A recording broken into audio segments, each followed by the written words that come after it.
born alone and we die alone.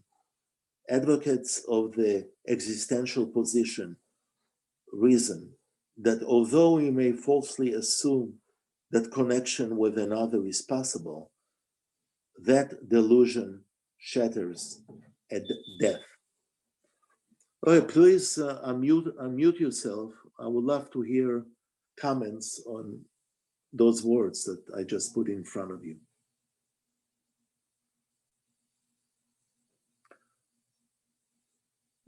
And maybe there is a little bit of depressing thoughts at this moment. We are also living with the difficulty of Corona, where the loneliness is definitely accentuated by the way we live our lives, even if we have Thanksgiving. But then again, we are limited in inviting people. We are worried about traveling. We don't go any place. We stay at home, which it's really nice at times. But I think it's getting to me. It's getting to me. But I know that I need to protect myself. I'm at that age of 70 plus. I don't know what it means.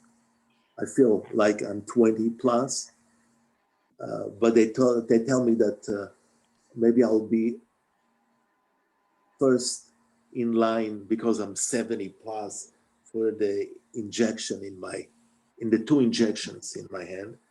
I doubt it. I'm not going to rush. I'm going to wait to see how this affects other people. I'm sorry. How many of you are planning to be the first one in line? Okay, we have some great, brave people, but I see a lot of moving of the heads. Yes, Debbie, you're unmute. Oh, no, I was just going to, Debbie. Hi, Debbie. This Debbie? I was just going to say I have enough health problems on my own without adding to them. If somebody wants to go ahead of me in line, that's just fine. Please tell us what line you're standing. What was that? Don't forget to tell us what line is the empty space now. We all going I don't see it. None of us see it. Any other comments? Yes, please. Yes, Sharon. I was just going to comment on the paragraph that you just read, and just that we die alone, that part. It made me think of my dad when he passed, and he was in hospice. It was just his time. He had lived his life, as he said. And I was with him and just stayed with him. And I kept saying, it's okay. It's okay. You can go now. And he didn't pass until I left the room. Because he didn't want to do it in front of you. Mm-hmm. Yeah. It happens. It happened to me many times when I was in a hospital visiting someone terminally ill and the family was around. And there was difficulty for the person to die in front of his kids. Mm-hmm. And so I took some aggressive steps. I sent him to get something to eat. I knew that it's going to happen. I stayed in the room and they left and the person died. And I was holding his hand. I have those memories so vivid in my mind. Yeah. Yeah. Sandy. Am I muted? No, am I unmuted? Yeah. Can you hear me? No, not. I can hear you. Okay. Everyone can hear you. I had two thoughts that weave together. One is that this paragraph really does invoke that kind of maybe depression that is maybe a little bit exacerbated by what you were saying before, Rabbi, about this. We're all a little bit tired of this isolation and trying to make the best of the isolation and how we're going to connect. But I go back to one of the sermons that you did a while ago about this too shall pass. You know, the reality is that it's all going to pass. We're all going to pass. So maybe I'm a little bit more in the process of deciding, you know, what are we going to do with today? You know, it's going to pass. It's going to happen. We're going to go, but we still have choice. So loneliness loneliness happens. Being alone is really separate than loneliness. You're right, absolutely. And I will reflect on this in the sermon. And then I also wanted to say, I think that I raised my hand and shook my head about the vaccine is not because I don't trust it. It's just, I think people need it way before I do. And I'm in that group. I mean, I'm in that immunocompromised to like issues and 72. But I think those healthcare workers, I mean, I have read the articles in the paper yesterday about our nurses and the lack of our prayers need to every single day and every single service or prayer be around these people who are there on the front lines trying to do exactly what you did all the time, Rabbi. But I mean, faced with it, so nobody should get this until they get it. Nobody is my opinion. I wasn't aware until my son told me that there was a nurse that was with my wife in the hospital that corresponded with him regularly and showed his text to my wife. And so it was a wonderful, wonderful story. I found the nurse and I thanked her about doing it because he was in Chicago and did not have an access to his mother. I think they are angels. I think they're Raphael, the flock of Raphael, is that? Yeah, there is an angel in heaven that is the healing angel in Jewish tradition. You know, we Jews have angels, which was a shock to my congregation. There are 70,000 names of angels in the Talmud and the Mishnah. So Jewish literature after the canon of the Bible has 70,000 names of angels. And one angel is Raphael. Raphael is the healing angel. And the word Rofe, doctor in Hebrew, comes from the same root. So the doctor is the angel that comes and heals us, in addition to the nurses.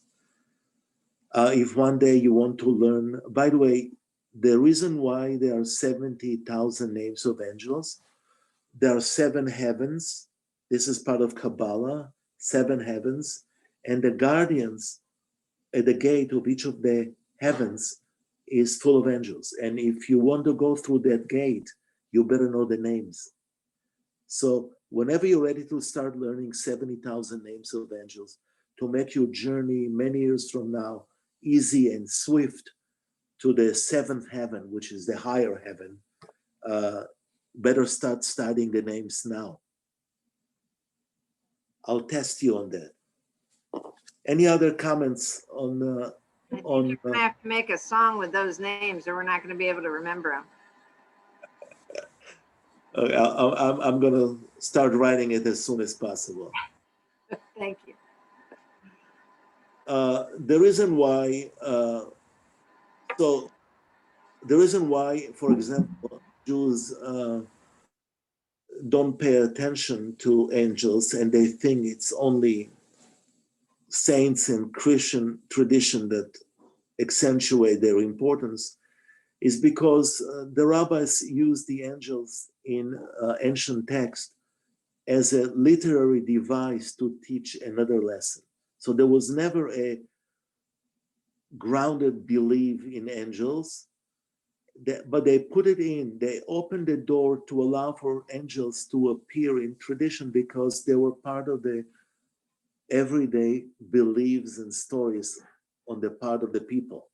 But the rabbis were very careful. The rabbis wanted to shut the door on that, but they allow for the angels to exist and be there in order to help some of us. Those angels have different roles. Angels in Jewish tradition are created just for one purpose. And once the purpose and the mission of the angel is done, the angel is gone. That's basically the bottom line on angelology in Jewish tradition. It was so interesting to work on Satan because Satan has only one purpose. Satan appears in the book of Job for the first and only time, and then it's used in the book of Job as a shield to be able to create the wager between the angel, the Satan, and God about the life of Job. Anytime you want to read the book of Job, which is an excellent book, please do it. Okay, so I'm continuing now. I finish the third. I'm now in the fourth, the essence. The essence of loneliness is in unavoidable condition of humanity. Because we are distinct from one another, this is the nature of life. There is no way to break through the natural barriers that separates us. We just have to cope with it. We all recognize our separateness. We all experience moments when we realize our true distance from others, even those we have known intimately.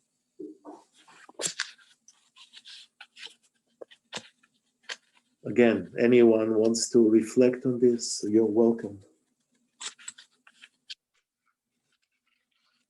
I disagree a little bit.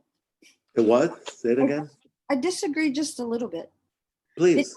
Because I think that one of the things, regardless of all of this, is there is something that happens between people when you have this moment, you just know that you've connected on a level that is not able to be defined by anything or even any words. I mean, There's something that happens when maybe it's the mother-child. I mean, there's something that happens when you look into somebody's eyes, or you feel their essence, or you feel their presence, or their distance. It's divine intervention or something. So we may be separated on some. We may be separated in some way, but I think it's equalized out. But we are connected in ways we just don't understand. Yeah, and then it disappears. I mean, so I agree with you. This is part of the Martin Buber teaching, I and thou, that this moment exists. But if we don't nurture it, if we don't invest a lot in that look and that moment, then what happens? I mean, yeah, Buber is on page 2 or 3 of this sermon. I don't worry, I'll get to him. You have to acknowledge it. You have to say that that's it.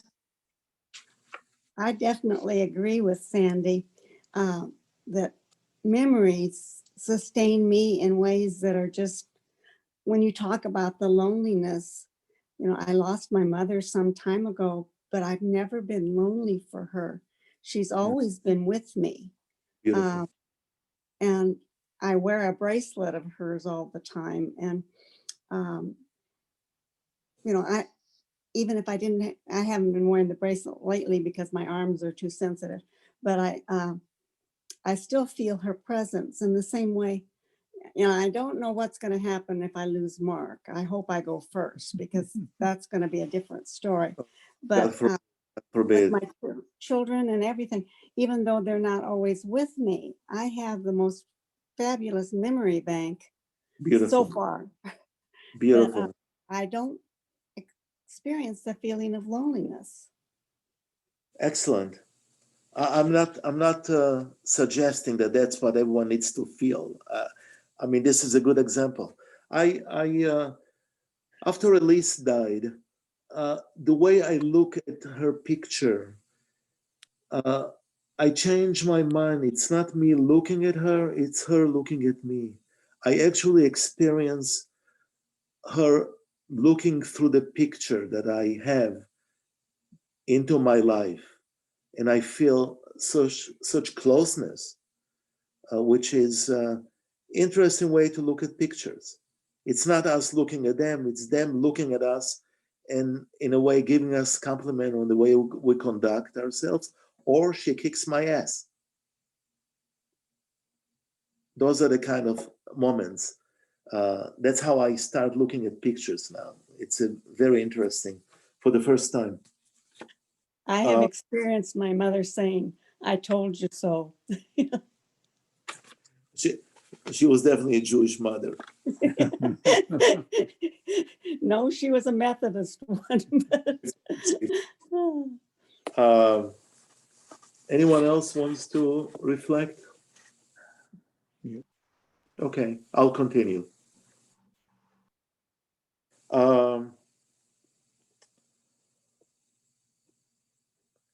When a loved one dies, friends try to help.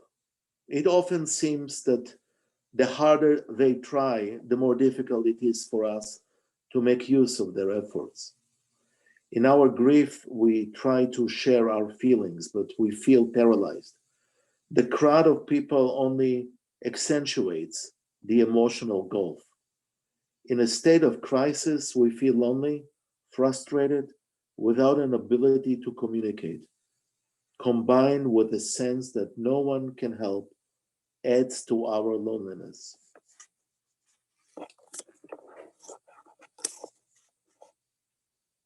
I'll continue. So loneliness is innate to human nature, but it is intensified by social change. Rapid technological growth, geographical mobility, the change in the family structure from an extended family to a nuclear family, all contribute to our feelings of being alienated, unconnected, not belonging to a larger home.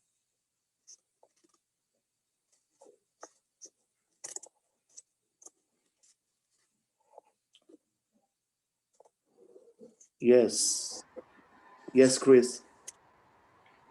Well, I'm gonna get something.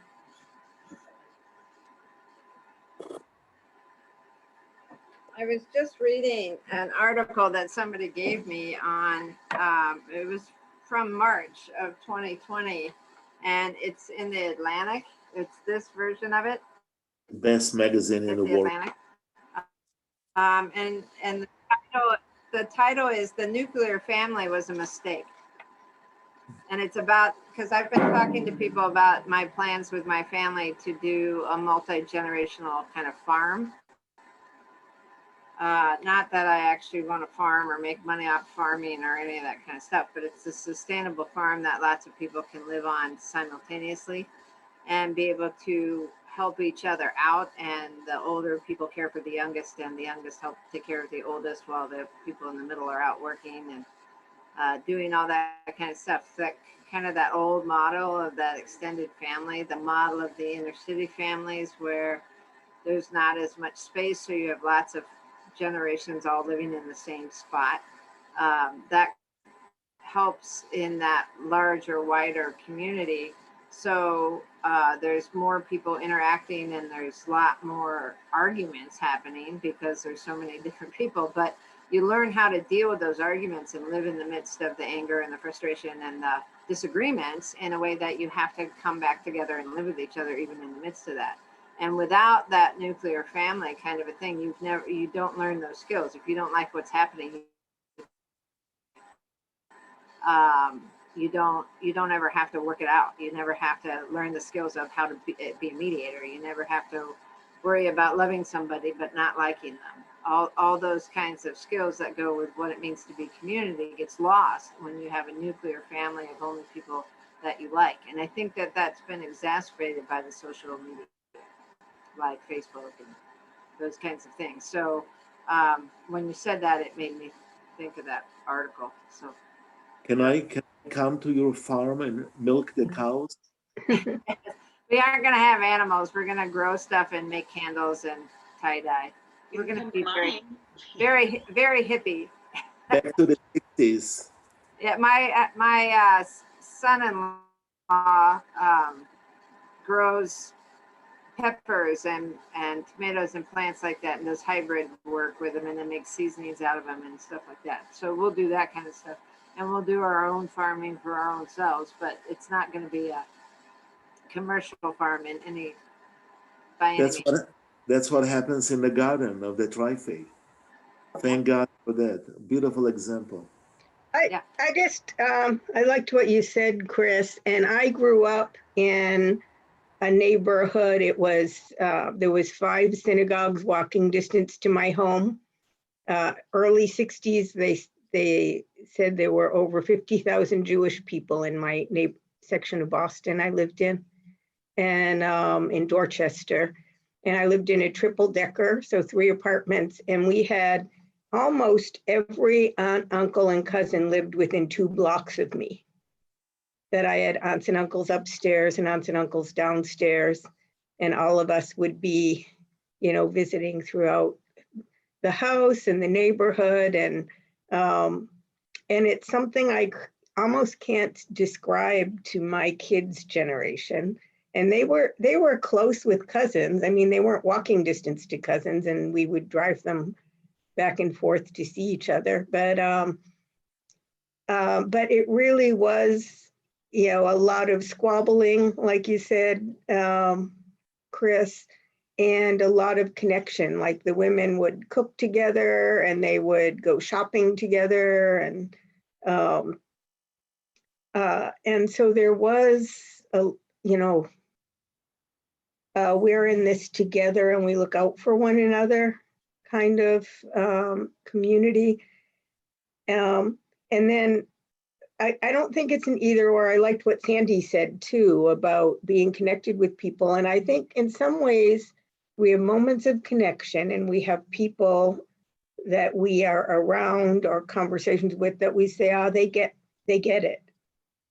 They get what I'm saying, or they get who I am, but no one can really entirely know us. And it doesn't have to do with how big a group it is. Like when you were talking about during Shiva, during memorials, people come and you're grateful for them and you're grateful for their support, but it is kind of a surreal loneliness that you go through yourself in some ways. And so you reach out to those people, and then you're yourself.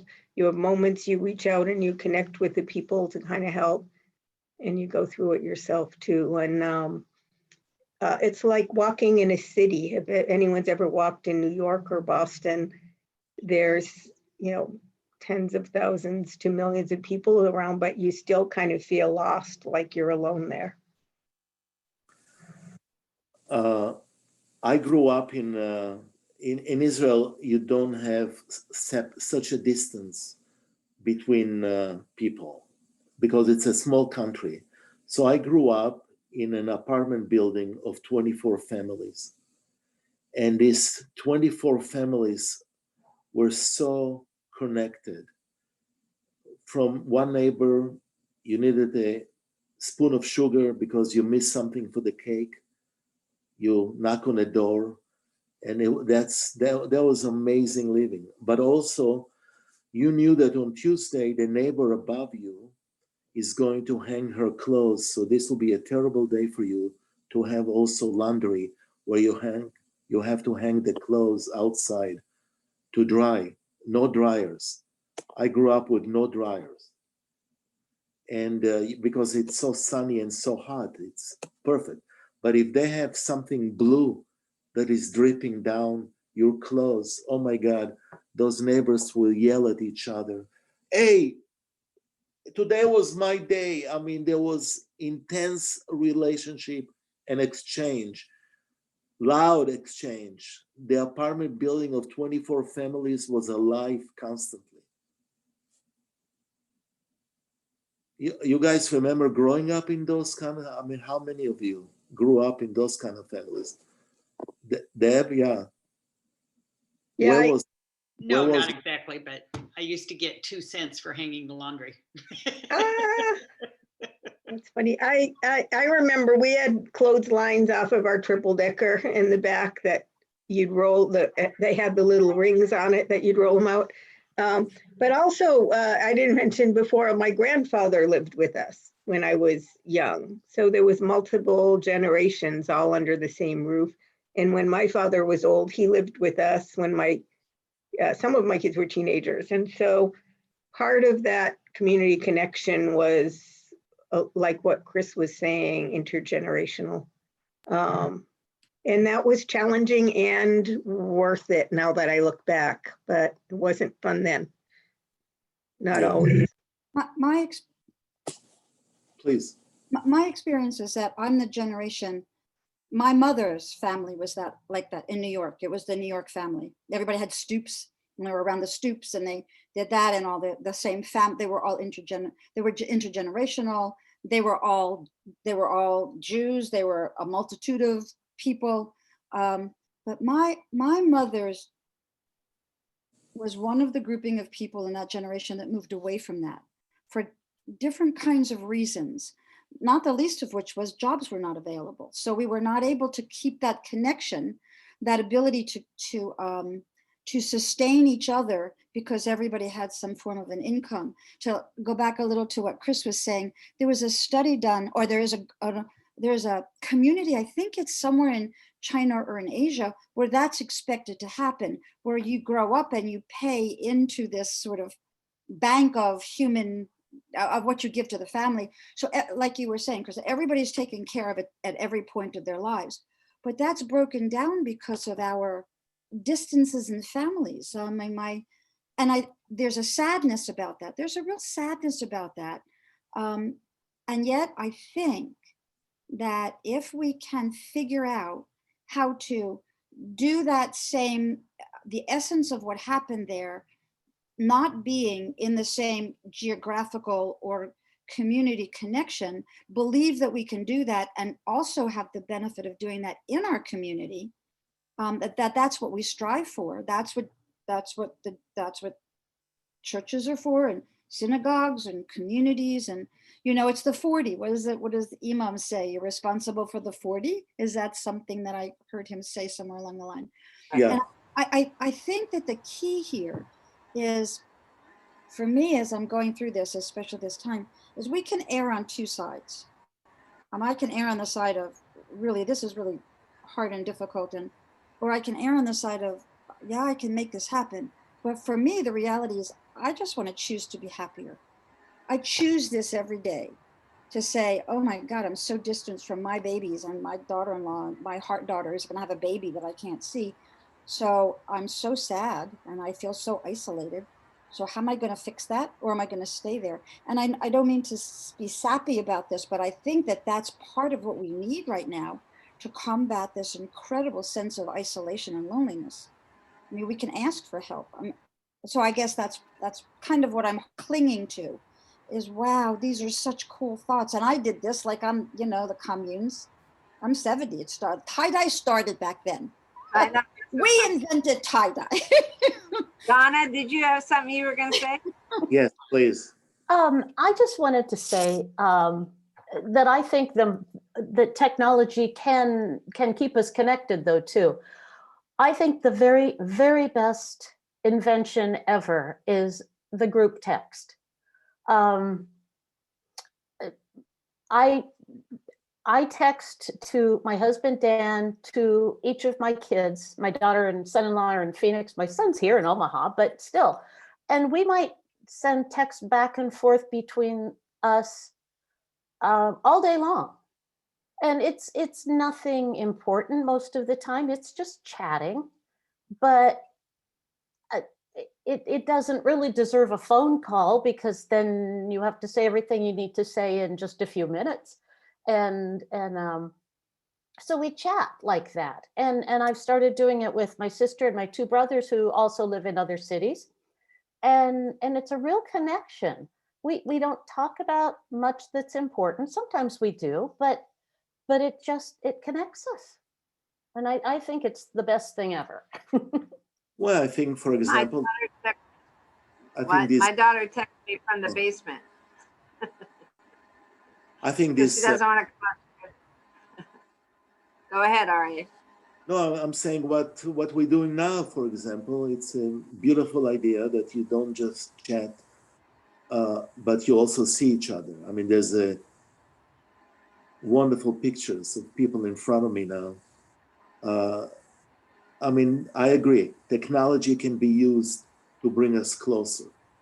And by the way, I think the purpose of the Tri-Faith is also to do the same. I mean, we have such an opportunity by the engagement of the three faith communities to learn so much more and to get closer to so many other people that we never dreamt ever to be close to them.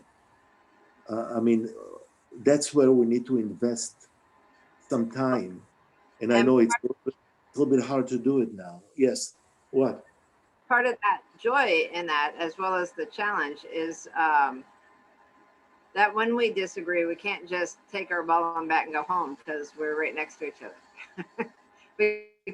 we can't just uproot our multi-million dollar buildings and walk away, right? We're intentional neighbors with each other. We chose to do this. We invested in this. Now we have to make it work. Yes, and we'll make it work. Yeah. Anyone else? Okay, I'll continue. The idea of be kind and play nicely with one another really does hold.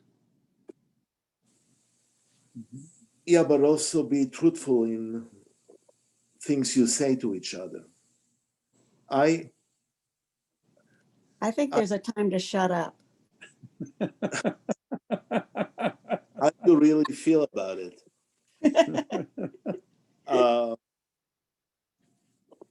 Yeah. The last paragraph, the last two lines. At one time, we shared our homes with persons of a common background. At a time of crisis, our extended family was there to help us bear our burdens and pull us through. With frequent moving, we have a crisis today. We are lucky if our immediate family is with us to provide similar support. Due to such social changes, we need to cope with loneliness at particularly every stage in our lives. With a high divorce rate, parents, and by the way, it was extremely high in '89 and still high. Parents are moving children around. These children are finding it difficult to join as a group with people who will confirm their identity.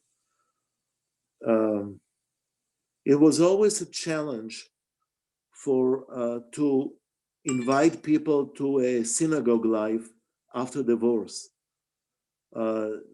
Usually this was the hardest work that I had, to try to convince them that the one solid things that will be in their life now, God, needs to be maintained. And it was always hard. And maybe because of sometimes dues, or because of children being in different places, or still the acrimonious relationship between the couple after divorce, where kids were hurt. And it was hard for those kids to feel part of the community. And I still see it today in some of those kids that grew up and don't know how to connect, don't know how to be part of a group, still feeling alienated. We need to pay attention to those children of divorced families. We used to think that as people reached their 20s and 30s, loneliness was not a problem. But as they pursue their careers, they delay marriage and the possibility of a lasting relationship. Theirs is the case of the solitary individual pursuing his or her own best career and trying to be his or her own best friend. From the observer's viewpoint, they are active, competent, successful, and involved. But this is only on the surface. Inside, they are aching, they are avoiding commitment and intimacy and suffering loneliness. Later on, in adult life, they might feel less alienated, only to reach old age and feel lonely again. They feel useless without a function in society. They have to cope not only with the loss of function, but with the loss of contemporaries.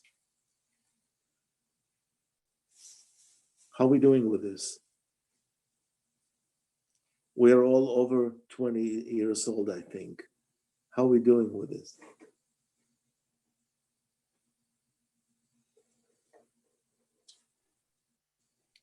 I think that we make meaning. I retired in July. And one of the things I was afraid about retiring was if I would lose my purpose, because I was at my job 31 years.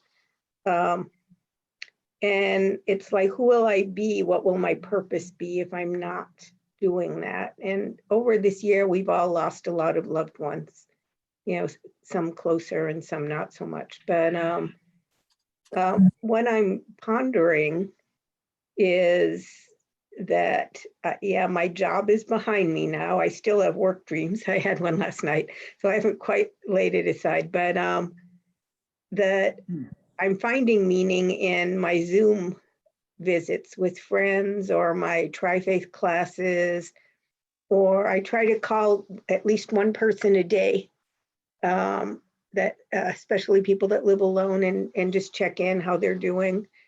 And that's my socializing. And so I think, it's a struggle to find meaning as you lose friends, as you lose loved ones, as you lose your work purpose when you retire. But I think it's still there. It just changes. It changes some. Honey. I think each age group, we have tasks and they change. And I know I left my work as a therapist in 2004, but one of the neatest things that has happened at this stage at 80 is I've been involved with the Tri-Faith. And I mean, that has just added, filled that gap beautifully. And as I've gone through life at different stages, there's always been something that has come in there and kept my life full. But I think we have to open our eyes to it and not spend so much time grieving about what has changed. I think sometimes we spend too much time in grief and not enough time in action. I like the business where Gail said she makes the phone calls to somebody, that reaching out gets us going again. I was just made aware of the Kubler-Ross's cycle, Kubler-Ross's cycle, the grieving process. There is a sixth stage to that, and it's exactly what Gail was saying, and that the ultimate, the actual end of that is to find meaning after all of those stages. And that's part of the incredible journey that we are on in this life. It goes back to what you were saying, Rabbi, about, this too shall end. And what are we going to do while we're waiting? What do we do while this is all going on? And I think Gail is absolutely right. Finding meaning in every stage, the purpose of every day. Why wake up? What's my purpose today? What do I want to accomplish? What was the reason God created me? Can I read something? It's very short. I posted it on my Facebook by Francis Ward Weller. And he said, the work of the mature person is to carry grief in one hand and gratitude in the other, and to be stretched large by them. How much sorrow can I hold? That's how much gratitude I can give. If I carry only grief, I'll bend towards cynicism and despair. If I have only gratitude, I'll become saccharine and won't develop much compassion for other people's suffering. Grief keeps the heart fluid and soft, which helps make compassion possible. Beautiful. Thank you. Linda, did you have something to say? Yeah, I was going to expand on calling people. My mission is to be a connector. And that has changed during the pandemic to calling people here in my building of 55 plus active living seniors who are actually 80 and not so active. And it's been a real nice opportunity to really get to know them better than what we can do with community activities in a room that echoes sound and it's hard to hear. So this has been a real godsend to be able to be part of their lives, and hopefully I'm keeping them connected. So, and then I also have a whole list of family and friends, and now I'm Zooming with many of them. So that adds another nice visual dimension. Absolutely. Beautiful. I want to continue now. Here's something that loneliness can do. Loneliness can lead to illnesses. In an article entitled Alone, Yearning for Companionship in America, the author speaks of an epidemic which had invaded America, the loneliness epidemic. The article mentions the work of a physician who had made frightening connections between lack of human companionship and physical disease. Loneliness does not just lead to depression and mental illness, but to physical diseases such as hypertension, migraine, and even heart disease. The pervasive condition of loneliness in our society is just not healthy. Without the stimulation of others, many of us at any age tend to stagnate and become too involved with ourselves. Yes, we need solitude. Yes, we need time to reflect, to be introspective, to create, to reassess our goals and our lives. We need to be alone. Solitude is by choice. Loneliness is by circumstances, something over which we have little control. Would you repeat that last? Of course, solitude is by choice. Loneliness is by circumstances, something over which we have little control. You're definitely welcome to argue with me. Thank you. Well, I live in a retirement community. Yes. That has both independent, assisted, long-term care, and memory support. And a lot of people in their 90s, including myself and my husband. And I have found this, that we're drawn together in our little wings to support each other and try to meet once a week just to chat. We can't now, but this has been a help. And as you say, when your purpose changes and what you can do, can't do physically, you can do in other ways with the technology and all of those. But it's a growing thing. It takes time, but you change your purpose and you find it gradually again. That's all. Beautiful. Thank you. Yes, Sandy. I think it is very important to accept the feeling, or acknowledge the feeling of loneliness. It is one of the many conditions that we all feel, and it's a real one. I do, however, think that the issue is what you do about it. What do you do about it? I mean, there's lots of feelings, but that we have. What inherent in this, that we have little control over, that is to take the power away from what we do have. We do have power to deal with, to mitigate the loneliness. And I think very much like what you were saying, Patricia, I mean, at every stage of our lives, we go through this. So I think it's important that we acknowledge the loneliness and we recognize it's only one condition.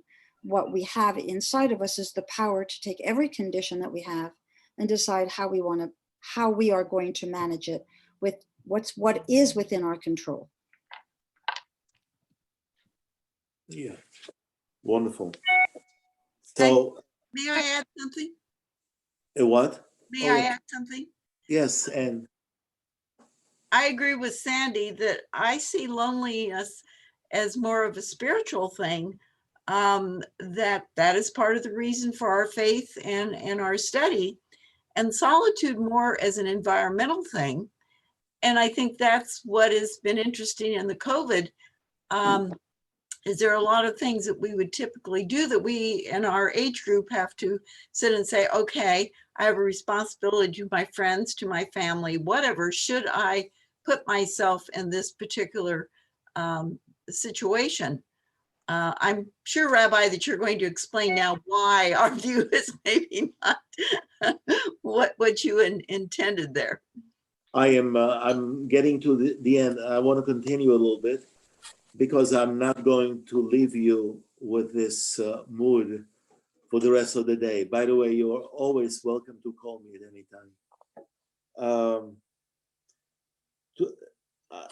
At that time, the movie came, E.T.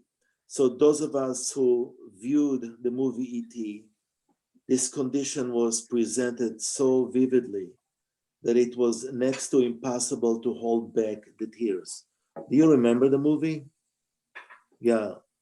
I don't know of a lot of people that did not cry seeing the movie. There was something there about the creature that was us.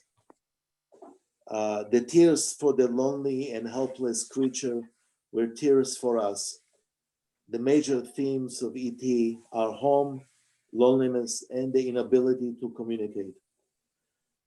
At Harvard, psychologists commented, these are the major psychological themes in the American psychosis. As society becomes more complicated, we all feel alienated, defected at some time. We want to go home, a place which presented a safe and simpler time. Loneliness is conquered by a true reaching out to each other, a true caring for and about each other, a sharing of pain and joy, of tears and laughter. Loneliness is conquered by a commitment of souls to one another. Martin Buber, one of the greatest Jewish thinkers of our time, saw the problem of loneliness clearly. Conquering loneliness requires the development of a new type of relationship. When we think of someone without being personally involved, we think of that person as an it. But if we find ourselves truly conversing with another, exchanging ideas in the spirit of friendship and intimacy, then we address the other as thou.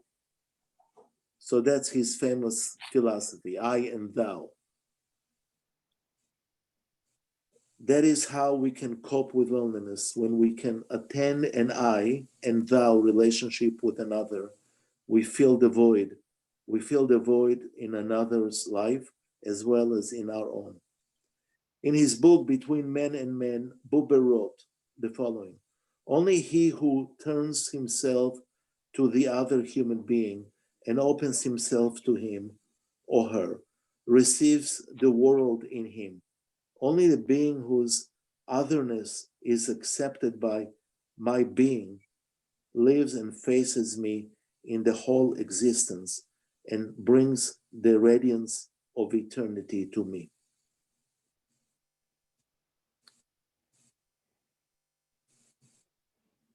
How do you guys digest this? I have a hard time just not containing how grateful and thankful I am for this particular whole thing that you're doing, Rabbi. This is, you did this how many years ago? And it's still so relevant today. And I know that you're going to go on. I just want to read this because I know that we're going to end somehow or other with something uplifting right when we need it. And I found this quote that happens to come from somebody named C.K. Chesterton, who I don't know, but apparently I didn't know as a famous Christian philosopher from or pastor from a long time ago. And the quote is, I would maintain that thanks are the highest form of thought, and that gratitude is happiness doubled by wonder. And that's just what's going on here. Wow, how are we going to do this? This is how we're going to do this. This is how we're going to go forward. Thank you. I'm continuing. We, the descendants of Abraham, have known intense moments. Like him, each of us knows what it means to be a stranger, a displaced person. Perhaps we are in the best position to empathize with the lonely. In reaching out to another, we overcome our loneliness as well as theirs. In the beginning, there was loneliness, but we are lonely no more.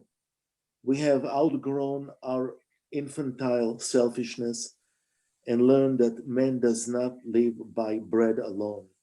We have lived together in communities throughout the world.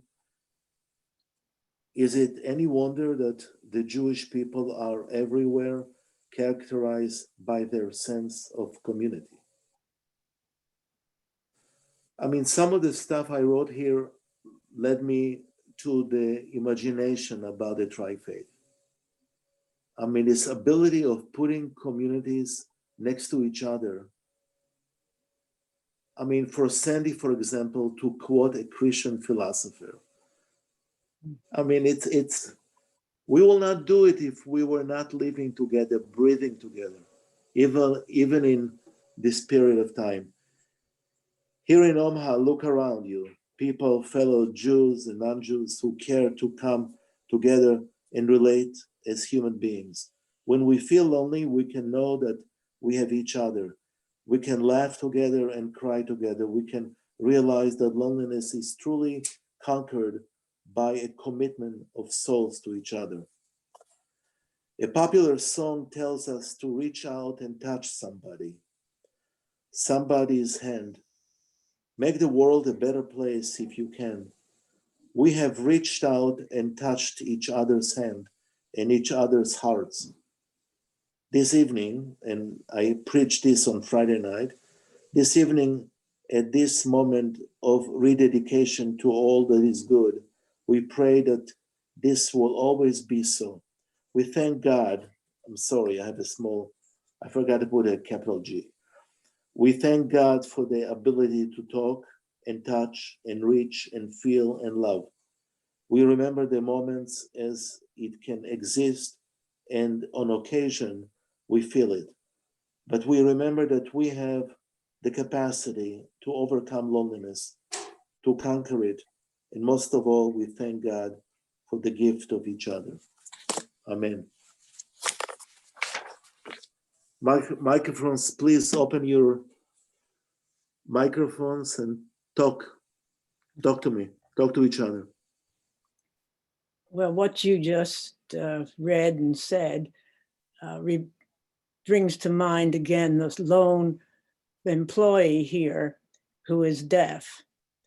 And here she is feeling, I would assume, in a very difficult position because nobody else here seems to know sign language or any usual way of communication. Wow. And yet she has been persevering in this environment and has helped some of us, as I mentioned last week, be a little more patient and understanding. And I heard just recently something she said, if you're trying to speak to someone who is hard of hearing, and you end up having to repeat, and then you say, don't bother, which is a message that says, you're not important, what you have to say is not important, and has no bearing. I don't care about you. That's what it says. Yeah. Beautiful. Thank you for that story. Anyone else? Yes, please. Cheryl, I I see want you. to thank you for quoting Martin Buber.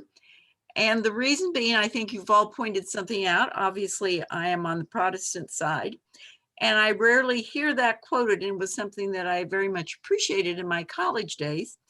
And since I'm 75, those years are a long time ago. So I'm glad that you pulled this sermon out and referred to him, because he was very important in our study back more than 50 years ago.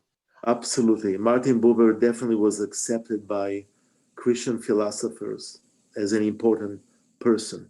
It was required seminary reading for me. Yeah. Yeah. I mean, we hear him in a sermon every 18 months at least. That was a great sermon, Rabbi. What a great piece. Really good. Thank you. Part of it is the way I feel now. I mean, Yeah. I couldn't believe it when I opened it this morning and went, oh my God, 1989. It's perfect. And how appropriate it is for today. And in our That's what I situation. mean. Yeah, there absolutely. is nothing new under the sun, says Ecclesiastes. Nothing under the sun. And I think it really reinforces in so many levels. I know I jumped in with my excitement about this, and Chesterton, who really says it, it also gives us in all of this the ability to take responsibility for where we are at in the moment. And because everybody else is taking responsibility for where they are at in the moment, coupled with the fact that I'm going to check in with each other, we have that safety net. If I can't reach out to you, somebody's reaching out to me. And that faith and that trust that comes with that in the community, and being in a community that does what everybody else has talked about today, like somehow or other, they've either reached out or been reached out to. And that knowledge, that power that we have in our humanism, in our humanity, is so, it's so powerful. And of course, Rabbi, this just is, it was then and it's now, and it reinforces we have so much power in all of the thing and all of that we deal with. We are powerful to connect. And there have been many times over these months that we can't just reach out. We're exhausted. Nobody can reach out. I can't do this anymore. And all of a sudden you say that, and you say in some way, I need help. And God comes in, or somebody comes in and calls you, or something happens. That's the power. That's the power of it, of all of it. This is something we need definitely to continue after the vaccination, after the shot arm. We need to go back to this. Now, before the vaccination, I mean, I think it's important to look at this as I do consulting with other congregations and for leadership. And one of the congregations that I'm working with now is a congregation that had an old historic building. They bought the property next door. They built a fellowship hall. Then they had the offices across the street where they also run a pantry. But the building became too difficult to manage financially for the community. And they sold the building and the fellowship hall to that work with church buildings, and they rent them back out or whatever. They leased the space back to the congregation so they could continue to worship there. But with COVID, it made it very difficult for them to maintain that building and pay rent on something that they're not actually using. So they stopped the contract with the lease, and so they no longer have a building. They were meeting when they could at a seminary nearby in their chapel, but then they decided that they could do a lot of this stuff online anyway, and they were doing that to stay safe. But what they've come to the conclusion of, or what I'm helping them with now, is they have always seen themselves as a community of place. The building itself was their place, and that's what established their relationship with one another. And what I'm helping them to see is to redefine what it means to be in relationship with each other. That it's not necessarily a relationship of place, but of connection and conversation and being with one another and therefore one another, those kinds of things. And that's a completely different way of being that I think the younger generation automatically understands. They've been online with each other their whole lives. They've never known any different. So being in relationship without having a sense of place to do that, I mean, it's nice to be able to see people face to face, but they feel that connection even when they're not standing in the same place, which is really quite freeing. I mean, they're completely unencumbered now, and they have a lot more money to do a lot of really cool ministry. And it's fun to watch them explore what it means to be in relationship with people without having the space. One of the It's reasons, relevant, even now. yeah, you definitely know the term minyan in Judaism. Minyan is the gathering of 10. I'm giving you the liberal definition to minyan, because the minyan is 10 men praying together. There's obligation of 10 people to be in a room, and only then you can recite the prayers. If you have 9, you can't do it. And one of the reasons for this was, again, the importance of being with other people. Being able to, when you pray, you can see the image of God in other people's face. That's why, for example, extremely Orthodox Jews refuse to allow you to take a picture of them, because they believe that when you take a picture of God. If we are creating God's image, don't take a picture of me. So they will, sometimes when you're in with a camera in the neighborhood in New York, they will do this, they will cover their face when you take a picture. So now it's amazing the importance of having a community come together to pray. And you can do it outside, you can do it any place. But the importance of the gathering of the community in Judaism is crucial. I keep going forward in all of this to little phrases, and I think this is relevant. Help me. Inherent in all of this is also the golden rule: treat others the way you would like to be treated. Inherent in that is we can do it for others, but we also have to allow others to do it for us. And that's where that community thing comes in, Chris, where people get a sense of what people need and are willing to step forward and do something. And I think that is coming to the surface. I need you. I think somehow or other that kind of plays into the ability to know what I need and what I want, helps me understand that it's also safe to do that for other people, even if you're not sure that that's what they want. But it's a leap of faith. You know, sometimes we get scared to reach out to somebody because we're not sure whether they can tell you from my experience, because you tried to reach out to me a few times and ask me what I need. And after being a rabbi for so many years, I never had to deal with this. Right. It's you giving all the time, but I didn't learn how to receive. And I think those conversations are very helpful for me too. Yes, please. I see your hand. Connie. You have I have recently had some illness, and I've been healthy most of my life. And to be on the receiving end of the love that I have been, I mean, I'm very, very grateful, but it was difficult at first. It was hard to be in that receiving end. It just wasn't a normal, but I savor every moment of it, and I'm so grateful for it. Beautiful. And it will also help me realize that when I'm well, that reaching out is very, very important. Absolutely.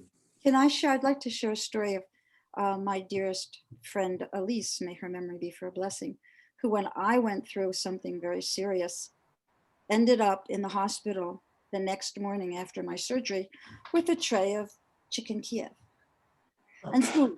And she showed up. And the story is she came in and she said to me, "I'm here. Of course I'm here. Even though REA said I should wait."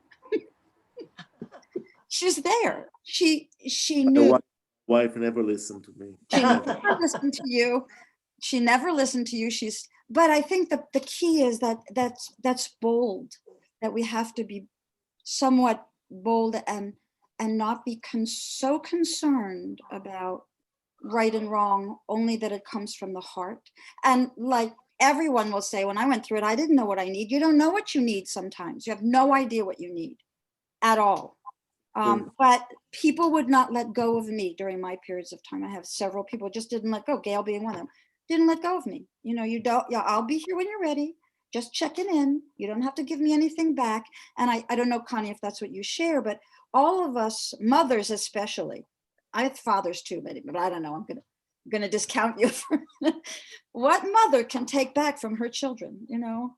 You can't take care of me. I went through that with my mother, memory before blessings, when she went through her cancer, and she would cry. You're not supposed to be taking care of me. I'm supposed to be taking care of you. So that cycle is always there. That's part of the human condition. But the beauty of what you did today, Rabbi, is remind us of like what Connie just said. And you just said, if we're going to give, we have to be able to receive. If I can't, you want me to know your pain, you have to let me know yours too. I have to let you know mine. Yes. I love that, Sandy. I was going to say something similar. Thank you for this message, RA. And I love the way it ended, because loneliness is universal, but we aren't powerless, and we're in this together. And we can be there for one another.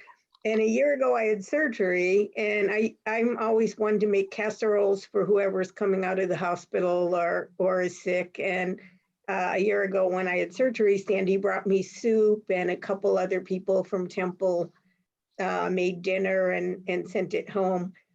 And it did feel really funny, like having people bring me things. And so I just had to take a breath and give thanks that it's okay for people to nurture me too, and to do kind things for me too. It doesn't have to be a one-way thing. And so, yeah, Sandy and I have been there for one another through difficult times, and others have too. And sometimes it's not even to each other. Like Sandy brings me soup when I have surgery, and I might make a casserole for REA when he's going through something difficult, and he may pass something on to someone else. So it's not even a quid pro quo blah, blah, blah, thing. You know what I mean? Of course we know, because we know what happened to the president. You know, there's three things I remember learning. The hardest thing for us to learn how to do is to say, please, thank you, just thank you, please, thank you, I'm sorry, and I love you. Those are hard words. We don't know how to do it sometimes. But I am so thankful to all of you. I love What? Chris? And I love you, she said. Oh. I love you guys.